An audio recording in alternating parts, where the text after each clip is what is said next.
Chapter microorganisms, friend and foe, module 9, disease causing microorganisms in humans. Hello friends, हमने previous modules में discuss किया था कि किस तरह से माइक्रोऑर्गेनिजम्स हमारे फ्रेंड्स हैं, कैसे वो हमारी हेल्प करते हैं, how they are useful for us. आपको समझ आया था ना? तो ब्रीफ में बताइए कि माइक्रो ऑर्गेनिजम्स किस तरह से हमारी हेल्प करते हैं। How do micro organisms help us?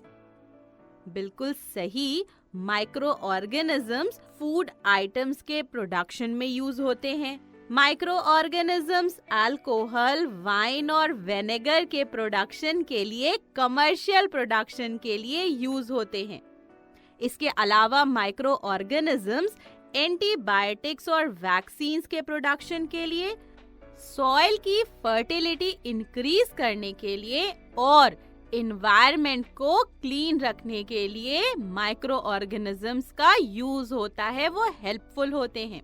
तो ये तो हो गए फ्रेंड्स कि माइक्रो ऑर्गेनिजम्स कैसे हमारे लिए यूजफुल हैं, कैसे हमारे फ्रेंड्स हैं। अब हम बात करेंगे हार्मफुल माइक्रो ऑर्गेनिजम्स की, वो माइक्रो ऑर्गेनिजम्स जो हमारे फ्रेंड्स नहीं हैं, हमें हार्म पहुंचाते हैं। Friends, microorganisms are harmful for us in many ways. Microorganisms हमें कई तरह से नुकसान पहुंचाते हैं। इन सारे हार्म्स में से जो सबसे मेजर है वो ये है कि माइक्रो ऑर्गेनिजम्स ह्यूमंस को ही नहीं, दूसरे एनिमल्स और प्लांट्स में भी डिजीजेस कॉज करते हैं। Micro organisms cause diseases in humans, other animals and plants. Friends, जो माइक्रो ऑर्गेनिजम्स डिजीजेस कॉज करते हैं उन्हें हम पैथोजेंस कहते हैं। क्या कहते हैं? Pathogens. The disease causing microorganisms are called pathogens. ये पैथोजेंस हमारी बॉडी में एंटर करते हैं। कैसे करते हैं पता है आपको? एयर से। वो एयर जो हम ब्रीथ करते हैं, उस वाटर से जो हम पीते हैं, ड्रिंक करते हैं, फूड से, जो फूड हम खाते हैं उससे, और इसके अलावा इन्फेक्टेड या डिजीज्ड पर्सन के कांटेक्ट में आने पर या एनिमल से भी ये पैथोजेंस ट्रांसमिट होते हैं। So the pathogens enter our body through the air we breathe, water we drink, food we eat. They are also transmitted by coming in contact with an infected person or by animals.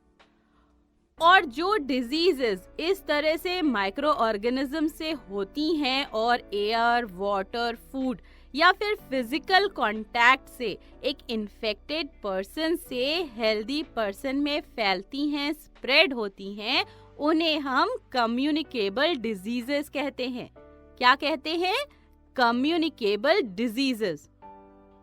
The microbial diseases that can spread from an infected person to a healthy person through air, water, food or physical contact are called communicable diseases. जैसे cholera और typhoid, ये गंदा पानी पीने से होती हैं, ये communicable diseases हैं। इसी तरह से कॉमन कोल्ड, ये एयर से स्प्रेड होता है, और चिकन पॉक्स किसी इन्फेक्टेड पर्सन के कांटेक्ट में आने से होता है, और इसीलिए ये सब क्या हैं?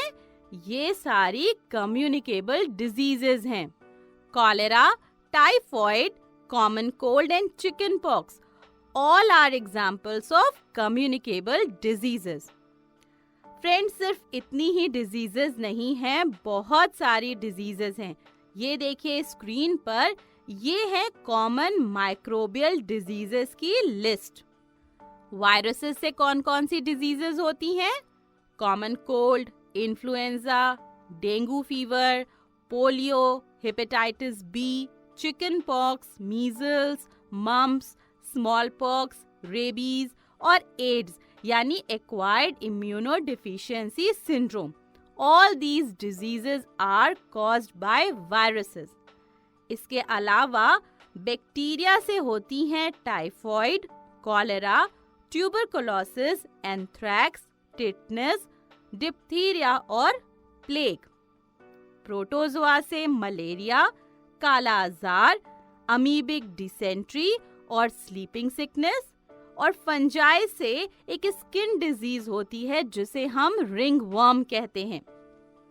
तो फ्रेंड्स, देखा आपने ये माइक्रो ऑर्गेनिजम्स हमारे लिए कितने हार्मफुल हैं। They cause numerous diseases. Veg by which communicable diseases spread. हमने फ्रेंड्स अभी थोड़ी देर पहले क्या पढ़ा था? माइक्रोबियल डिजीजेस कैसे स्प्रेड होती हैं? Very good. Air, water, food, insect and animals और डायरेक्ट कांटेक्ट से। चलिए समझते हैं कि ये कैसे होता है। सबसे पहले समझते हैं कि एयर से कैसे डिजीजेस स्प्रेड होती हैं। Through the air we breathe. Friends, आपने नोटिस किया होगा कि क्लास में किसी को कोल्ड होता है तो जो स्टूडेंट उसके साइड में बैठता है उसे भी कोल्ड हो जाता है।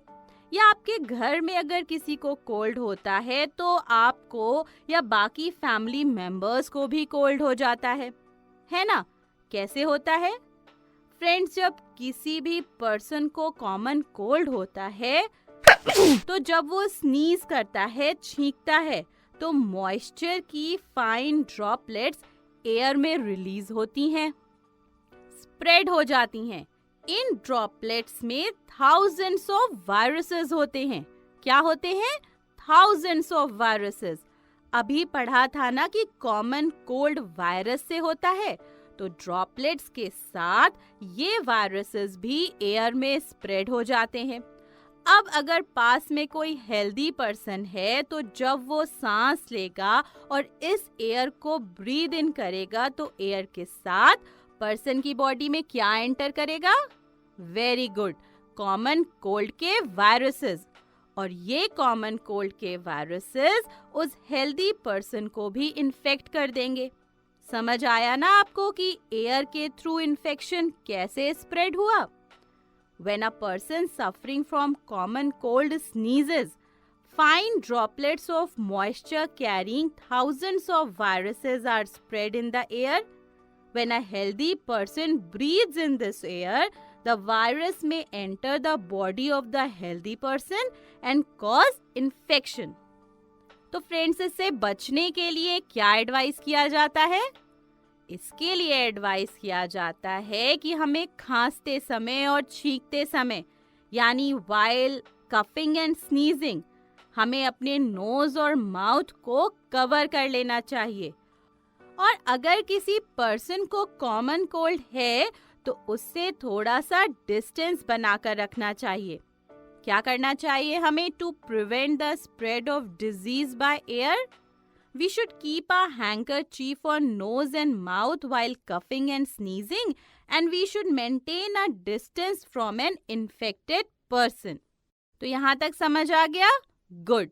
तो फ्रेंड्स, क्या केवल कॉमन कोल्ड ही एयर के थ्रू स्प्रेड होता है? नहीं, कॉमन कोल्ड के अलावा tuberculosis, measles, chicken pox, polio और न्यूमोनिया भी एयर के थ्रू स्प्रेड होते हैं। So diseases that spread through air are common cold, tuberculosis, measles, chickenpox, polio and pneumonia. Next way of spreading of diseases है through the water we drink. Friends, जब आप कहीं जाते हो तो अक्सर अपनी वाटर बॉटल कैरी करते हो, है ना? अगर आपके पास आपकी वाटर बॉटल नहीं है और आपको प्यास लग रही है तो आप क्या करते हो? कहीं से किसी भी टैप से पानी पी लेते हो? नहीं ना, आप बॉटल्ड वाटर ढूंढते हो और उसे पीते हो। क्यों? क्योंकि जनरली टैप्स में जो पानी आता है वो क्लीन नहीं होता। इसमें कई पैथोजेंस प्रेजेंट होते हैं। अगर आप इस पानी को पियोगे तो आपको बहुत सारी डिजीजेस हो सकती हैं, जैसे कि कॉलेरा, टाइफॉइड और jaundice. Diseases like cholera, typhoid and jaundice spread through water. यानी many microbial diseases spread through the water we drink. और इसको प्रिवेंट करने के लिए क्या कर सकते हैं? To prevent the diseases that spread by water, we should boil the water before drinking as boiling kills microorganisms. यानी जो डिजीजेस वाटर से स्प्रेड होती हैं उनसे खुद को प्रिवेंट करने के लिए हमें वाटर को बॉईल करके पीना चाहिए, क्योंकि बॉइलिंग से क्या होता है? माइक्रो ऑर्गेनिजम्स किल हो जाते हैं। तो क्या फ्रेंड्स अब आप बता सकते हो कि why are we advise to drink boiled water after floods और any other natural calamity? Floods यानी बाढ़ या किसी भी नेचुरल कैलामिटी के बाद हमें ये क्यों कहा जाता है कि वाटर को बॉईल करके पीना चाहिए? बिल्कुल सही। आफ्टर फ्लड्स और any other natural calamity, we are advised to drink boiled water because many microorganisms are present in water at that time and boiling of water kills the microorganisms. क्योंकि उस समय पर वाटर में कई micro organisms जो कि disease causing micro organisms हैं वो प्रेजेंट होते हैं, और जब हम वाटर को बॉईल करते हैं तो ये माइक्रो ऑर्गेनिजम्स बॉइलिंग से किल हो जाते हैं। इसीलिए हमें एडवाइस किया जाता है कि हम बॉइल्ड वाटर पिएं। समझ आ गया ना आपको? तो फ्रेंड्स चलिए, इस मॉड्यूल में हमने जो कॉन्सेप्ट पढ़ा है उसके मेन पॉइंट्स को हम जल्दी से रिवाइज कर लेते हैं। हमने पढ़ा कि microorganisms cause diseases in humans, other animals and plants. The disease causing microorganisms are called pathogens. Pathogens enter our body through the air we breathe, water we drink, and the food we eat. They are also transmitted by coming in contact with an infected person or by animals. इसके बाद हमने पढ़ा कि microbial diseases that can spread from an infected person to a healthy person through air, water, food or physical contact are called communicable diseases. Common cold, tuberculosis, measles, chickenpox, polio and pneumonia spread through air. Cholera, typhoid and jaundice is spread through water. तो friends, I hope इस module में हमने जो concept पढ़ा है आपको अच्छे से समझ आया होगा। तो चलिए अब इन कॉन्सेप्ट्स पर बेस्ड एक्सरसाइजेस सॉल्व करते हैं